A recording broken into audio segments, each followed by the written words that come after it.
आपका स्वागत है रेसिंग क्लासेस में। तो दोस्तों मैं आज आपके लिए लेके आया हूँ परसेंटेज।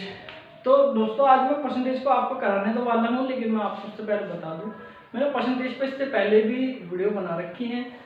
अगर आप वो वीडियो देखने जाएंगे तो शायद आपको पूरी तरीके से वो, क्योंकि सीधा क्वेश्चन अगर आप स्टार्टिंग से कर रहे हैं तो शायद वो आपको समझ में ना आए। तो इसलिए आज मैं आपको एकदम नीचे एकदम स्टार्टिंग से लेके जाऊंगा ताकि आप परसेंटेज को समझ सके परसेंटेज होती क्या है, ताकि जब आप इसका क्वेश्चन करें तो आपको आसान। तो हम सोचते हैं परसेंटेज क्या है, तो परसेंटेज से हम क्या समझ रहे हैं, परसेंटेज यानी परसेंटेज यानी कि पर यानी हर नंबर पर 100% 100%,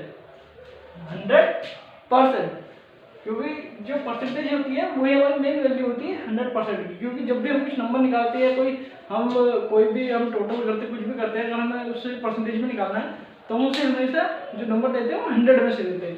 जैसे कि 90, हम कोई नंबर भी अगर निकालते हैं तो 98%, 70%, 60%। हम ये नहीं कहते कि इसके 160% आ गई, 110% आ गई, नहीं, वो 100 के अंदर ही रहता है। तो जो हमारा 100 होता है वो 100 हमारा मेन होता है। ये 100% जो नंबर होता है वो हमारा टोटल नंबर है। यानी कोई नंबर, यानी कि मैं कह रहा हूँ मेरे पास 100 रुपये है, 100 रुपये का ये निकालो, जो 100 रुपये है वो मेरा 100% है। ठीक है दोस्तों, जो 100 रुपये में जो भी हम निकालेंगे वो हम उसमें से ही निकालेंगे। तो परसेंटेज ये होता है 100%। अब परसेंटेज निकालते कैसे? परसेंटेज निकालने का बहुत आसान तरीका मैं आपको कह रहा हूँ। आपके पास 100, एक क्लास में 100 बच्चे हैं, एक क्लास में 100 बच्चे, जिसमें से सिर्फ 50 बच्चे आते हैं, तो हमें बताना जो बच्चे आते हैं उनकी परसेंट कितनी है। तो बहुत आसान है, कितने बच्चे आ रहे हैं? 50। कितने टोटल? 100। परसेंटेज के लिए क्या आया था? 100% इंटू 100। तो कितने परसेंट बच्चे आ रहे? 50%। कोई मुश्किल था? कोई मुश्किल नहीं, बहुत आसान है। ऐसी चलो मैं आपको एक और एग्जाम्पल बताता हूँ। जैसे कि मैं कह रहा हूँ कि 100 रुपये थे, 100 रुपये थे, उस इंसान ने 100 रुपये में 60 रुपये की चीज खरीद ली। 100 रुपये में 60 रुपये की चीज खरीद ली। अब मैं उससे कह रहा हूँ कि अब उसके पास कितने परसेंट पैसे बचे। अब बहुत आसान है, 100 रुपये थे, 100 रुपये की हमने 60 रुपये की चीज ले ली, कितने रुपये बचे? 40 रुपये। 40 रुपये बच गए, कितने में से? 100 में से। परसेंटेज के लिए इंटू 100। अब 0 से 0 कितना है? 40%, यानी 40% रुपीज हमारे पास बच चुके हैं। अब मैं कहूँ खर्च कितने कर दिए थे हमने, तो खर्च कितने कर दिए? 60। कितने में से करे थे? 100 रुपये में से, इंटू 100 कितना आ गया? 60%, यानी हमने 60% हमने खर्च कर दिया। तो ये था परसेंटेज निकालने का तरीका। और परसेंटेज भी अलग अलग, जैसे कि अब परसेंटेज सिंपल है और बहुत सारे कह रहे हैं हमें परसेंटेज और सिंपल तरीके से समझनी है, तो और सिंपल तरीके से आपको समझाता हूँ। परसेंटेज में कुछ है नहीं, अगर आप परसेंटेज समझ लें तो आपको प्रॉफिट एंड लॉस भी इजीली हो जाएगा। तो परसेंटेज से क्या है, प्रॉफिट एंड लॉस का परसेंटेज से हम कहेंगे परसेंटेज को प्रॉफिट एंड लॉस से क्या लेते हैं। जो हमारा परसेंटेज है, ये चैप्टर तो हम करेंगे, जब इसके बाद हम अगले चैप्टर में जाएंगे प्रॉफिट एंड लॉस में, उसमें भी स्टार्टिंग से लेकर एंड तक हमें परसेंटेज ही तो निकालनी है, कितना परसेंट हमें लॉस हुआ है, कितना परसेंट हमें प्रॉफिट हुआ है। अगर हमें परसेंटेज चैप्टर आता है तो प्रॉफिट एंड लॉस हमारे और इजी पड़ जाए। तो मैं आपको परसेंटेज और बताता हूँ। मैं परसेंटेज पे मान लेता हूँ 100 नंबर मान लेता हूँ टोटल। अब मैं कह रहा हूँ कि एक जगह 100 बच्चे हैं, जिसमें से 60 तो बॉयज हैं और 40 गर्ल्स है। तो आप मुझे बता सकते हैं कि कितना परसेंट बॉयज है, कितना परसेंट गर्ल्स है? आप बहुत इजी बता सकते हैं, क्योंकि 100 तो हमारा 100% है, तो 100 का 100% है, तो हमें फॉर्मूला लाने की जरूरत नहीं, हम सीधा कह देंगे 60% बॉयज है और 40% गर्ल्स है, कह सकते हैं, क्योंकि हमें 100 को 100 दे रखा है। लेकिन अब हमें 100 नहीं दे रखा, मैं मान लेता हूँ, चलो हमें दे दिया 500 है, जिसमें से मैं कह देता हूँ 400 तो बॉयज हैं और 100 गर्ल्स है। तो क्या आप बता सकते हो कितने परसेंट बॉयज है, कितने परसेंट गर्ल्स है?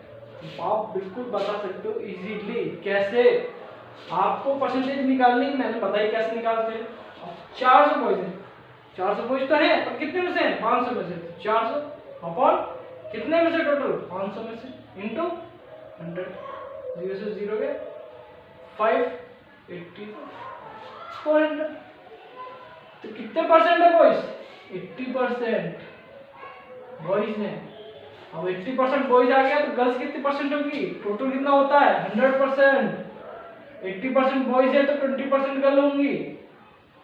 हम निकाल भी सकते हैं 20% के लिए, क्योंकि हमें 100 दे रखा है। 100 किस में से दे रखा है? 500 में से। परसेंटेज के लिए इंटू 100। 0 0 गया 5 to 10, ये आ गया आपका 20%। कुछ नहीं करना है, बहुत इजी है, बहुत आसान है। हमने इसके अंदर ज्यादा कुछ नहीं करा है। हम देखेंगे तो हमने सिंपल 500, अगर हमें बता रखा है कि एक क्लास में 500 बच्चे हैं, जिसमें से 400 बॉयज हैं और 100 गर्ल्स हैं। हमने कुछ नहीं करा, हमने सीधा लिख लीजिए टोटल वैल्यू होती है वो हमें से नीचे आती है, जो बॉयज की हमारी काउंटिंग है हमने ऊपर रखी, ठीक है, इंटू जो हमारा परसेंट कितना होता है टोटल, वो होता है हमारा टोटल परसेंट होता है 100 इंटू 100। तो हमारा कितना आ गया आंसर? हमारा आंसर आ गया 80%। तो हमारा 80% आंसर आ गया। तो अगर 80% बॉयज है तो गर्ल्स कितनी होंगी? जैसी बात है, टोटल 100% है, अगर 80% बॉयज है तो बच्चा हुआ जो है परसेंट हो गर्ल्स हो तो 20% गर्ल्स बच्चे। इसके अंदर कुछ नहीं था। अगर करना था तो मैंने आपको करके भी दिखा दिया, इसमें कोई ज़्यादा दिक्कत नहीं थी। तो अब आइए आपको एक दो एग्जाम्पल समझाता हूँ।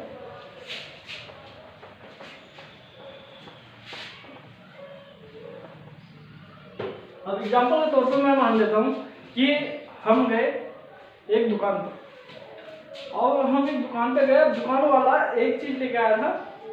मैं आपको एक वो बता रहा हूँ, इसके अंदर आपको थोड़ा बहुत आपको लगेगा प्रॉफिट एंड लॉस, पर मैं आपको परसेंटेज की बेसिस पे समझा रहा हूँ। हम दुकान पे गए, दुकान वाले एक चीज लेके आया था, मान लीजिए वो 100 रुपए की कोई चीज लेके आया था।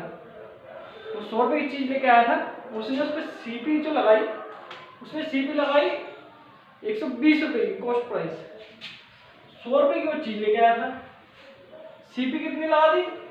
ये मार्केट प्राइस मान लो, सीपी उसने उस पर लगा दी 120 रुपए। तो भैया मैं 120 रुपए की बिकूंगा, 100 रुपए की लेके आया। अब अगर मैं आपसे क्वेश्चन पूछता है कि वो जो 120 में बिके उससे कितना फायदा होगा, तो आराम से पता चल रहा है 20 रुपए का फायदा हो रहा है। और हमसे ये नहीं पूछे 20 रुपए का फायदा होगा, हमसे पूछे कितना परसेंट फायदा हो रहा है। अब 100 है, 100 तो अपने आप में 100% है। अब 100 से ऊपर कितना जा रहा है? 20, तो 20% का प्रॉफिट हो रहा है। कुछ नहीं कर, प्रॉफिट निकालना है तो वैसे निकाल सकते हैं। कितना रुपए का प्रॉफिट है? 20 रुपए का। कितने में से? 100 रुपए में से, इंटू 100। अब 100 से 100 गया 20% आंसर। यहाँ से भी वही आना है, हम सीधा भी जा सकते हैं। परसेंटेज निकालना बहुत आसान हो गया इससे। क्यों? क्योंकि हम हर चीज में 100 को मान के चल रहे हैं, इसलिए हमें बहुत से ऐसे क्वेश्चन आएंगे जहाँ पर हमें सीपीएमपी या कोई कॉस्ट प्राइस या फिर वो टोटल काउंटिंग वो नहीं दे रखी होगी, तो हमें वहाँ 100 मान के चलना है। कि कहीं हमें कह रहे हैं कि सैलरी 3 जनों की सैलरी इतनी है, अब बताओ ए की इतनी, बी की इतनी, सी की इतनी है, तो बताओ कि टोटल कितनी होगी, या फिर कह रहे हैं बी कितनी है तो सी की कितनी होगी। तो हमें वहाँ पर 100 मान के चलना है कि टोटल तो 100% है। हम मान लेंगे बी और सी की कुछ भी, लेकिन टोटल कितने मानेंगे? 100 ही। ठीक है, हम इसको थोड़ा आगे और लेके जाते हैं, और आगे थोड़े से एक एग्जाम्पल मैं आपको करा देता हूँ ताकि आपको समझ में आ जाए। अब देखिए, परसेंटेज निकालने का एक और तरीका बहुत इजी है। अब मैं आपसे कहता हूँ 100 रुपये आपके पास, 100 रुपये, अब आपके पास 10 रुपये का नोट है, 20 रुपये का नोट है, 50 रुपये का नोट है, ठीक है। अब ये आपके पास टोटल कितना हो गया? ये आ गया 80 रुपीज, ठीक है। अब 100 का 80 रुपीज कितना परसेंट है? 100 का 80 रुपीज तो 80% है। बहुत इजी निकालना है, कैसे निकाल सकते हैं? 80 अपॉन 100 इंटू 100 कितना हो गया? 80%, ठीक है। 100 का 10 रुपये कितना परसेंट है? 10%। 100 का 20 रुपये कितना परसेंट है? 20%। 100 का 50 रुपये कितना परसेंट है? 50%। ये अब कैसे करें? क्योंकि 100 तो खुद अपने आप में 100% है, 100 100% है, तो हमें 10 तो उसका परसेंटेज में निकालना आसान हो जाएगा, कोई दिक्कत नहीं होगी। लेकिन जब ये नंबर बदल जाते हैं तब दिक्कत आती है। जैसे कि अब मैं इसी नंबर को कर देता हूँ, मान लीजिए 500 रुपये करता हूँ। अब मैं आपसे कहूँ 100 200 रुपये, अब मैं आपसे कहूँ 500 को 100 कितना परसेंट है? तो आप सोचिए, सोचना है क्या है, सीधा लगा दो 100 अपॉन 500 इंटू 100, ये 20 कितना परसेंट है? 20%। तो 500 को 100 कितना परसेंट है? 20% है। अब मैं आपसे कहूँ 200 कितना परसेंट है? तो आप देख के सीधा कह दोगे जी 40% है। अब मैं आपसे कहूँ 40% कैसे आता है यार भाई, जब 20% 100 है तो 200 तो 40% हो जाएगा ना, उसका डबल है, 40% हो जाएगा। ऐसे भी निकालूंगा तो मैं आपको कहूँगा 200 अपॉन 500 इंटू 100, आप काट देंगे, आप कहेंगे कि 40% आ गया हमारा आंसर। तो ऐसे आपको परसेंटेज निकालनी है। तो दोस्तों ये तो बेसिक था। जो क्वेश्चन है ना वो अगले अपनी जो वीडियो है उसमें लेके आऊँगा। अगर आपको ये समझ में आया है या आप इसको और कुछ मेरे से जानना चाहते हैं, कुछ समझना चाहते हैं तो कमेंट कीजिए, मैं आपको समझाऊंगा और नई वीडियो लेके आता रहूँगा। और मैं इसका नेक्स्ट पार्ट बहुत जल्दी लेके आऊँगा। आप इसे लाइक कीजिए, सब्सक्राइब कीजिए, इसे शेयर कीजिए। मैं आपको नई वीडियो के साथ जल्दी मिलूँगा। धन्यवाद दोस्तों।